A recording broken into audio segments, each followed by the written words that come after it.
Morning students.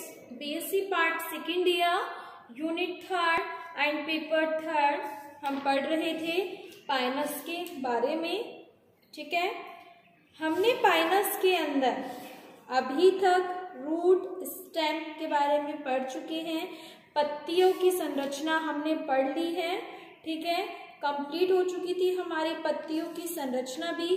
आज जो हम पढ़ेंगे नेक्स्ट टॉपिक है हमारा, वो है रिप्रोडक्शन के बारे में, कि पाइनस में जो जनन होता है वो किस प्रकार से होता है, इसके बारे में आज हम स्टडी करेंगे। तो today's topic is reproduction in Pinus. डाल दीजिए यहाँ पे रिप्रोडक्शन, हिंदी में जिसको हम बोलते हैं जनन। लिखिए, पहले मैं हिंदी मीडियम वाले स्टूडेंट्स को लिखवाऊंगी and then English medium students. तो लिखिए, इसमें पाइनस में कायिक जनन नहीं पाया जाता है। पाइनस में कायिक जनन नहीं पाया जाता है।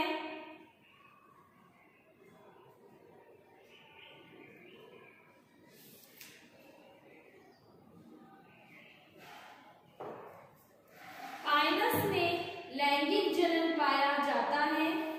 पाइनस में लैंगिक जनन पाया जाता है। नर तथा मादा शंकु, नर तथा मादा शंकु एक ही वृक्ष पर, एक ही वृक्ष पर किंतु अलग अलग शाखाओं पर उत्पन्न होते हैं। किंतु अलग अलग शाखाओं पर उत्पन्न होते हैं।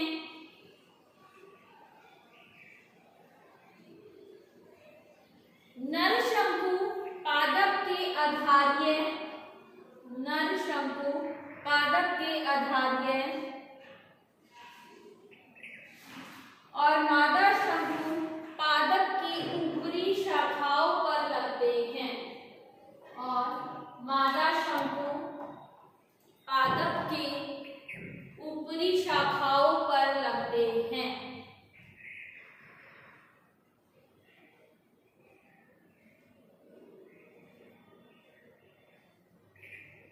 फिर डाल लीजिए। ठीक है, अब हम बात करेंगे यहाँ पे पहले मेल कोन की। ठीक है, यहाँ पे हम जो नर शंकु है उसको हम क्या कह रहे हैं, मेल कोन इंग्लिश में। तो डाल लीजिए, फर्स्टली हम पढ़ रहे हैं यहाँ पे मेल कोन के बारे में, नर शंकु के बारे में। लिखिए इसमें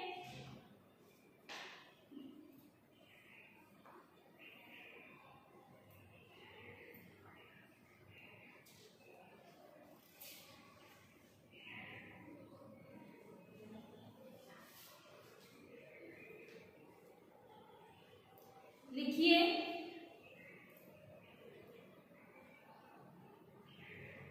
वर्ष के आरंभ में, वर्ष के आरंभ में लंबी शाखाओं पर, लंबी शाखाओं पर हल्के भूरे रंग के, हल्के भूरे रंग के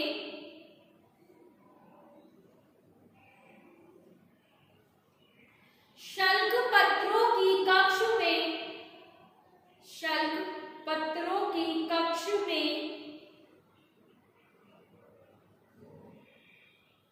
बोनी शाखा के स्थान पर, बोनी शाखा के स्थान पर नर शंकु लगते हैं, नर शंकु लगते हैं।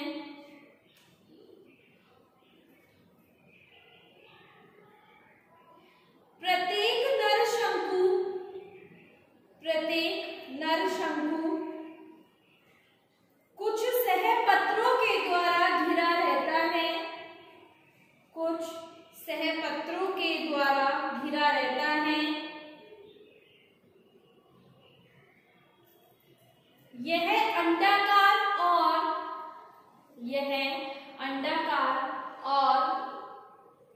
1.25 सेंटीमीटर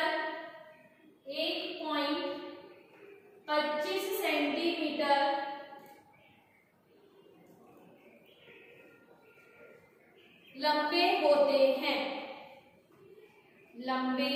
होते हैं।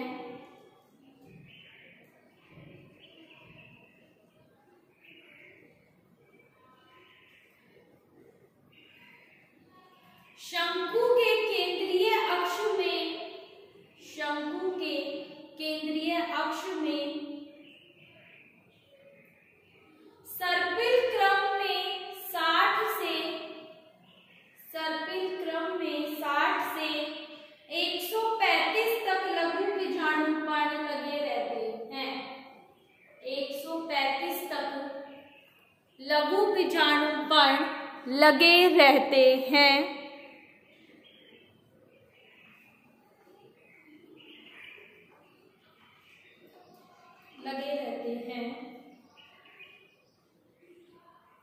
यह आधार शीर्ष पर छोटे और बंधय और मध्य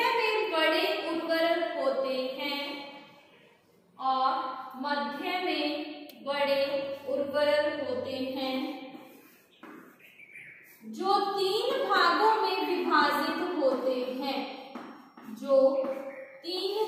में विभाजित होते हैं।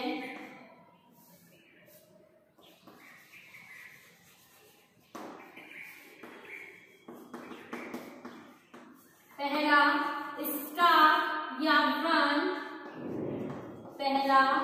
स्टाक या व्रंत,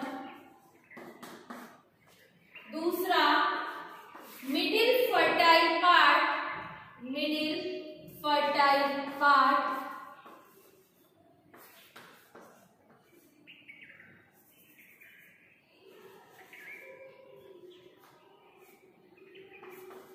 और तीसरा अपर फ्री पार्ट या ऊपरी मुक्त सिरा।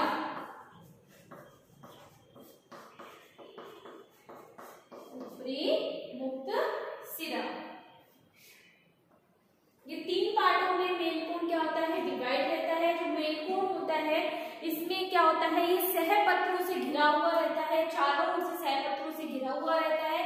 इसकी आकृति कैसी होती है, अंडाकार होती है, ऑब्यूल शेप में रहती है, जिसके अंदर 60 से 135 माइक्रोस्पोरोफिल या लघु बीजाणु पर्ण, जैसे ये आकृति है, इसमें 60 से 135 इस टाइप से, अनानास जैसे देखा है आपने, अनानास की शेप में ही इस टाइप से इसमें बहुत सारे माइक्रोस्पोरोफिल लगे रहते हैं।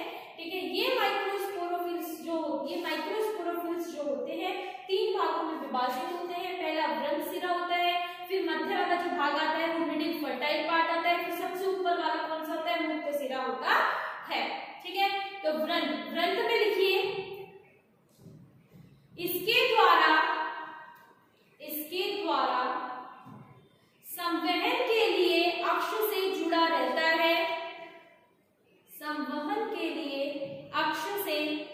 रहता है,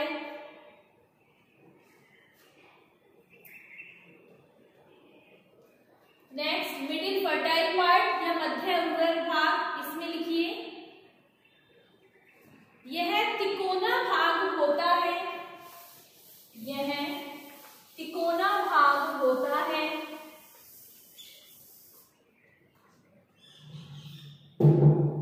इसकी अपाक्ष सतह पर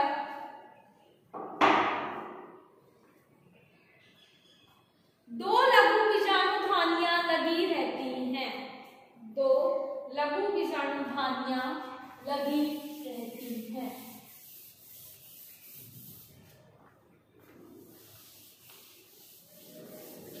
हम इसका डायग्राम देखेंगे।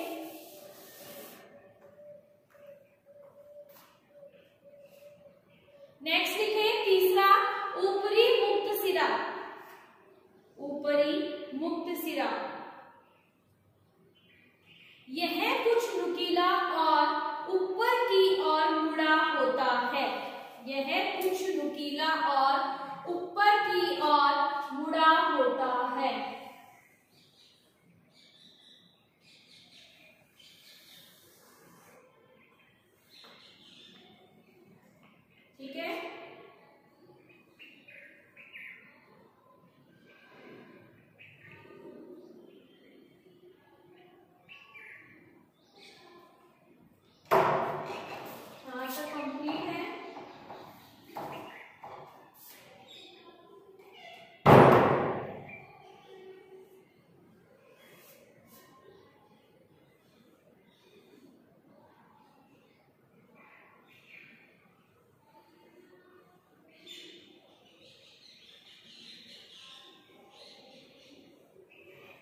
माइक्रोस्पोर्स, ये होती है इसकी सेंट्रल एक्सिस, ठीक है। ये है मेल कॉर्न का टीएस,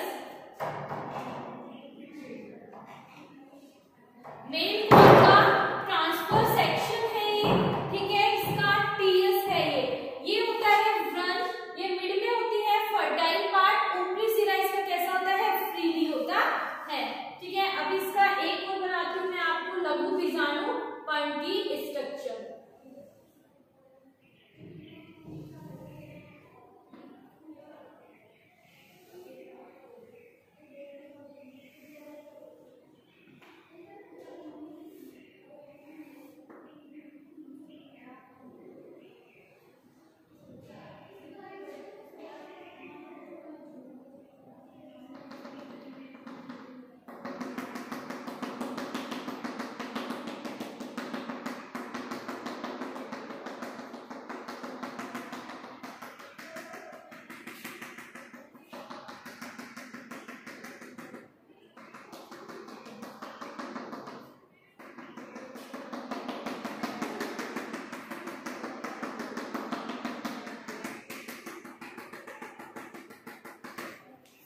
ये तो है मेल कॉर्न, ठीक है, टीएस ऑफ मेल कॉर्न, और ये है आपकी लघु बीजाणु पर्ण microsporophyll,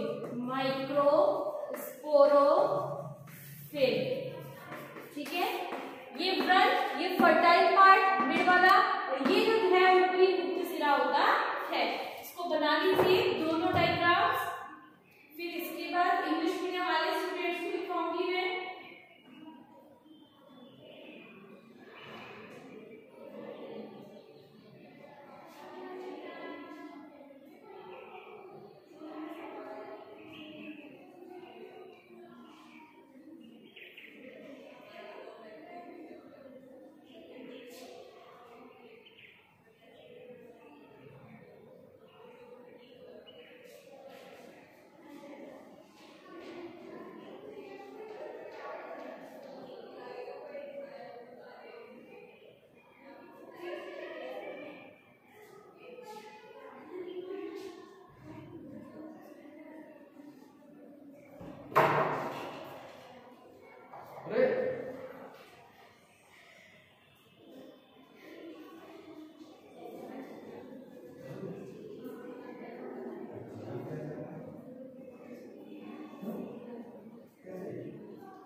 base of a terminal, base of a terminal vegetative bird, full stop. The male cones replace the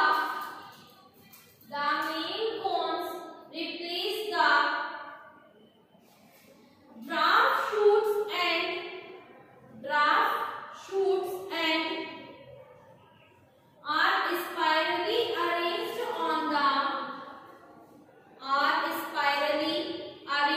on the long shoots,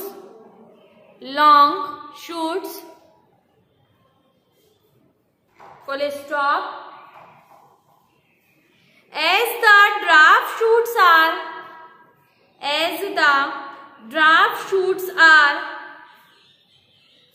normally found in the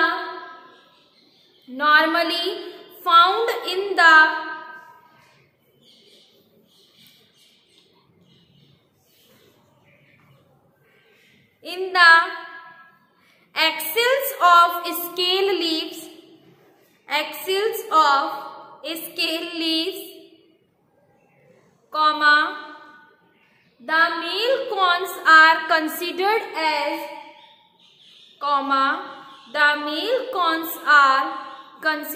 as modified draft shoots, full stop. Male cone develops in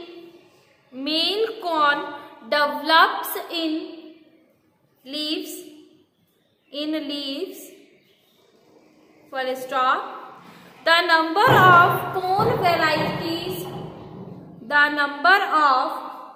varieties of 15 to 140,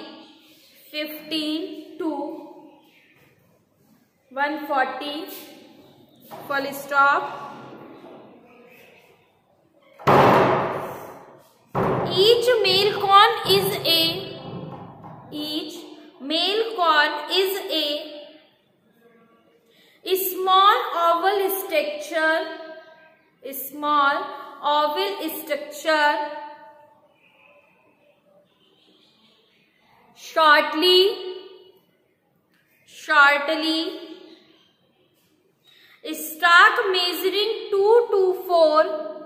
stalked, measuring 2 to 4 centimeter long,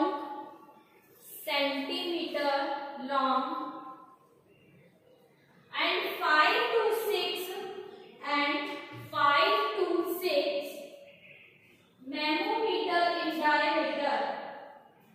nanometer in diameter, full stop. Each male cone consists of an elongated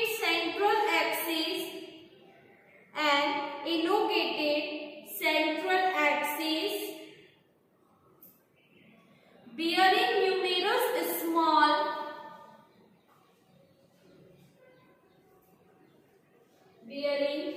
numerous small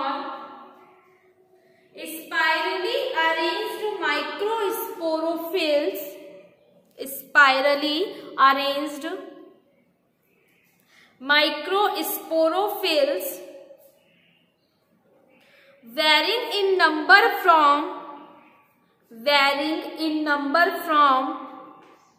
60 to 150, full stop. Each microsporophyll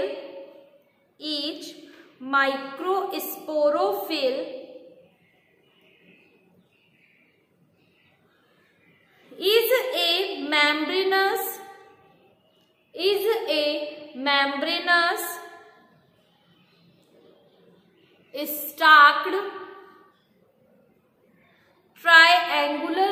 structure, triangular structure with terminal expanded,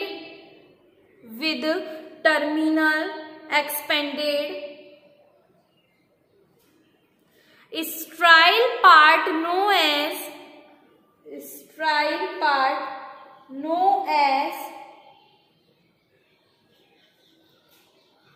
apophysis and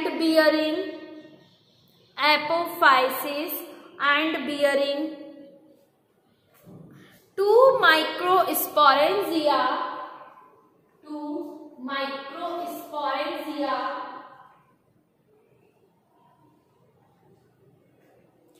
on its lower या फिर हम lower side को हम ये भी बोल सकते हैं एबैक्सियल साइड. लोअर आप ब्रैकेट में लिख लीजिए चाहे abaxial side, full stop. Each microsporangium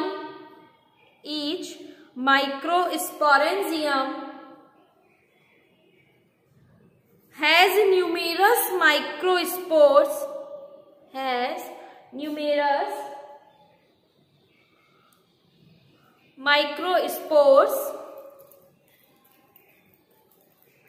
and dioecious by a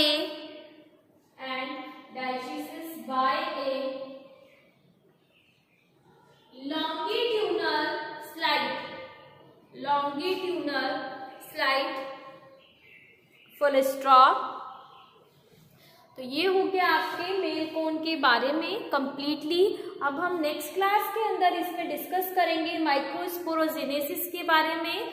ठीक है, किस टाइप से मेल कोन का फॉर्मेशन होता है, डिवीजन होके पैराक्लिनिकली, एंटीक्लिनिकली, अपनतिक परिणतिक विभाजन के द्वारा कि नर शंकु का युग्मोद्भिद का निर्माण किस प्रकार होता है और लघु बीजाणुधानियां कैसे बनती हैं, ये हम डिस्कस करेंगे नेक्स्ट क्लास के अंदर. ये डायग्राम बना लीजिए इंग्लिश मीडियम वाले स्टूडेंट्स. आज का टॉपिक आपका यही कंप्लीट होता है. Thank you.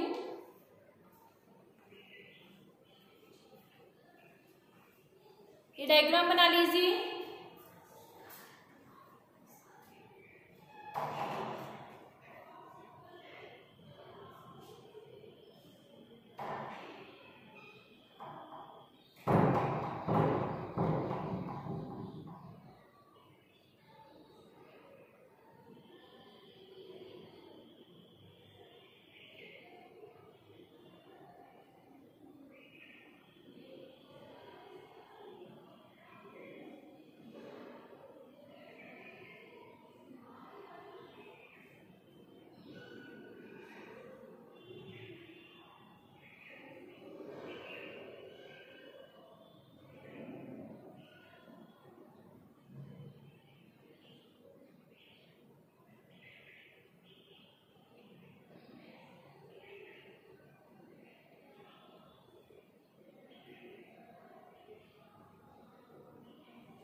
ये डायग्राम कंप्लीटली बना लीजिए. ये जो डायग्राम है ये है मेल कोन का. ठीक है, ट्रांसवर्स सेक्शन हमने मेल कोन का देखा है, ओव्यूल शेप में रहता है ये. हमने देखा कि इसमें जो अरेंज्ड है एबैक्सियल साइड पर यहाँ पे माइक्रोस्पोरोफिल्स लगी हुई रहती है, ठीक है। और इस माइक्रोस्पोरोफिल के अंदर क्या है, यहाँ पे माइक्रोस्पोर्स है, ठीक है। सेंट्रल एक्सिस जो होती है वो इसको क्या फोर्स प्रोवाइड कराती है, ठीक है, एक स्टेबिलिटी प्रदान करवा रही है ताकि ये एक शेप में रहे, ठीक है। ये होता है TS of male cone. Next फिर आपका ये जो डायग्राम है माइक्रोस्पोरोफिल, इसमें क्या होता है, नीचे जो व्रंत वाला पार्ट है ये है स्टाक और मिडिल वाला जो पार्ट है ये है फर्टाइल पार्ट मिड में, और ऊपर होता है इसका फ्रीली पार्ट, ठीक है। ये वाला जो है अपर फ्रीली साइड होती है, ये अपर फ्रीली साइड। ये वाला जो पार्ट देखने को मिल रहा है ये है माइक्रोस्पोरोफिल, जो यहाँ पे ये एबैक्सियल साइड पे दोनों साइड लगी हुई है, तो ये एबैक्सियल साइड पे लगी हुई है, इसको हम बोलते हैं फर्टाइल पार्ट। ये मिडिल फर्टाइल पार्ट होता है ये, ठीक है, मिडिल फर्टाइल पार्ट। और ये होता है स्टाक। स्टाक का क्या काम है, ये लगा हुआ रहता है ट्री से। ट्री से इसमें क्या होता है, मोनोशीशियस है, मतलब कि इसके अंदर मेल पार्ट भी लगा हुआ है और फीमेल पार्ट भी लगा हुआ है, ठीक है। मेल और फीमेल पार्ट दोनों एक ही स्टाक पे लगे हुए हैं। इसी वजह से ये कौन सी साइड पे था, बेसल साइड पे था। आधारीय पार्ट पर कौन सा पार्ट था, मेल कोन, और अपर साइड पे कौन था, फीमेल पार्ट था। तो ये वहां पे स्टाक के मीडियम से ये लगा हुआ रहता है।